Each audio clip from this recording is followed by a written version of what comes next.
It's 11:01 p.m. on March 23rd, 2022. I'm resuming my reading of V.I. Lenin, Imperialism, the Highest Stage of Capitalism, first part of Section 6, The Division of the World Among the Great Powers, bottom of page 89.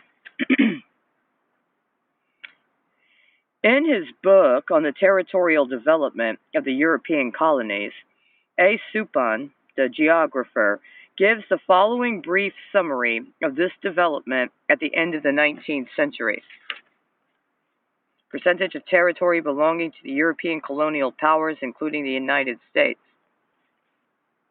Quote, the characteristic feature of this period, he concludes, is therefore the division of Africa and Polynesia, end quote. As there are no unoccupied territories, that is, territories that do not belong to any state, in Asia and America, it is necessary to amplify Suppan's conclusion and say that the characteristic feature of the period under review is the final partition of the globe. Final, not in the sense that a repartition is impossible. On the contrary, repartitions are possible and inevitable. But in the sense that the colonial policy of the capitalist countries has completed the seizure of the unoccupied territories on our planet. For the first time, the world is completely divided up, so that in the future only redivision is possible, i.e., territories can only pass from one owner to another, instead of passing as ownerless territory to an owner. Hence, we are passing through a peculiar epoch of world colonial policy, which is most closely connected with the latest stage in the development of capitalism, with finance capital. For this reason, it is essential first of all to deal in greater detail with the facts, in order to ascertain as exactly as possible what distinguishes this epoch from those preceding it, and what the present situation is. In the first place, two questions of fact arise here. Is an intensification of colonial policy, a sharpening of the struggle for colonies, observed precisely in this epoch of finance capital? And how, in this respect, is the world divided at the present time? The American writer Morris, in his book on the history of colonization, has made an attempt to sum up the data on the colonial possessions of Great Britain, France, and Germany during different periods of the 19th century. The following is a brief summary of the results he has obtained. Colonial possessions. For Great Britain, the period of the enormous expansion of colonial conquest is that between 1860 and 1880, and it was always very considerable in the last 20 years of the 19th century. For France and Germany, this period falls precisely in these 20 years. We saw above that the development of pre-monopolist capitalism, of capitalism in which free competition was predominant, reached its limit in the 1860s and 1870s. We now see that it is precisely after that period that the tremendous boom in colonial conquest begins, and that the struggle for the territorial division of the world becomes extraordinarily keen. It is beyond doubt, therefore, that capitalism's transition to the stage of monopoly capitalism, to finance capital, is connected with the intensification of the struggle for the partition of the world. Hobson, in his work on imperialism, marks the year 1884 to 1900 as the epoch of intensified expansion of the chief European states. According to his estimate, Great Britain during these periods acquired 3,700,000 square miles of territory with a population of 57 million. France acquired 3,600,000 square miles with a population of 36,500,000. Germany, 1 million square miles with a population of 14,700,000.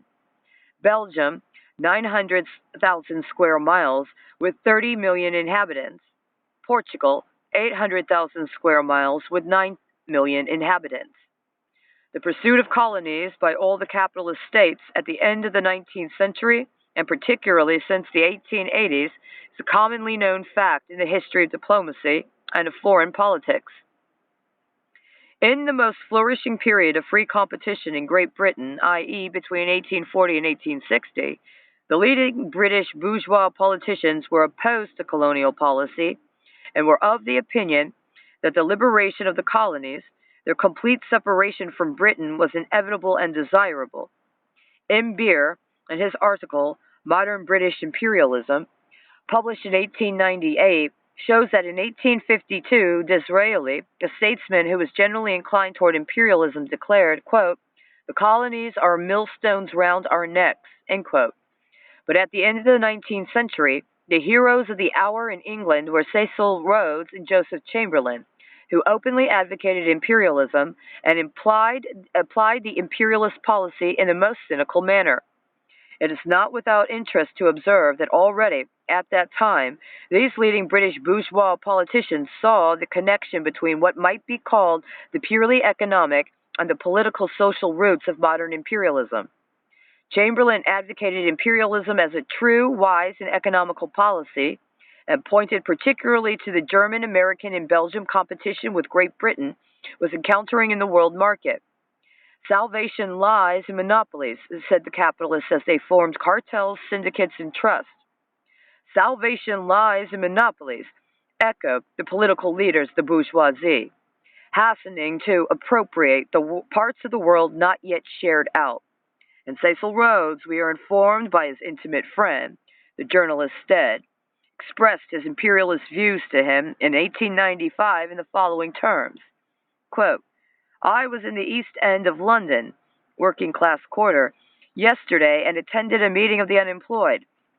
I listened to the wild speeches, which were just a cry for bread, bread, and on my home I pondered over the scene, and I became more than ever convinced of the importance of imperialism.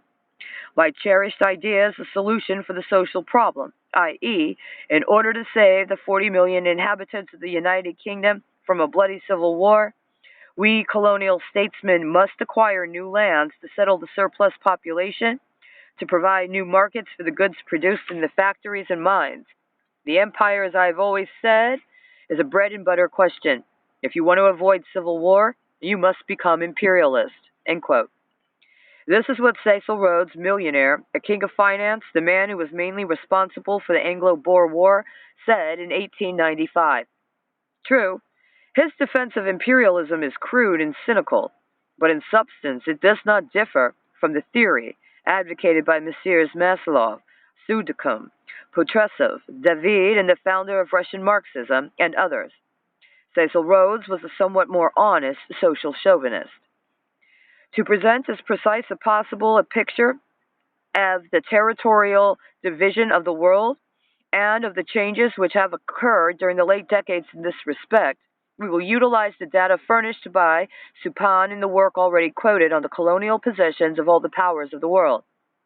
Suppan takes the years 1876 and 1900. We will take the year 1876, a year very aptly selected, for it is precisely by that time that the pre-monopolist stage of development of Western European capitalism can be said to have been completed in the main, and the year 1914, and instead of Suppan's figures, we will quote the more recent statistics of Hübner's geographical and statistic tables. Suppan gives figures only for colonies. We think it useful, in order to present a complete picture of the division of the world, to add brief figures on non-colonial and semi-colonial countries, in which category we place Persia, China, and Turkey. The first of these countries is already almost completely a colony. The second and third are becoming such. We thus get the following summary. Colonial possessions of the great powers. We clearly see from these figures how complete was the partition of the world on the borderline between the 19th and 20th centuries. After 1876, colonial possessions increased to enormous dimensions, more than 50%, from 40 million to 65 million square kilometers in area for the six biggest powers. The increase amounts to 25 million square kilometers, 50% larger than the area of the metropolitan countries, 16,500,000 square kilometers. In 1876, three powers had no colonies, and a fourth, France, had scarcely any. By 1914, these four powers had acquired colonies of an area of 14,100,000 square kilometers, i.e., about 50% larger than that of Europe, with a population of nearly 100 million. The unevenness in the rate of expansion of colonial possessions is very great.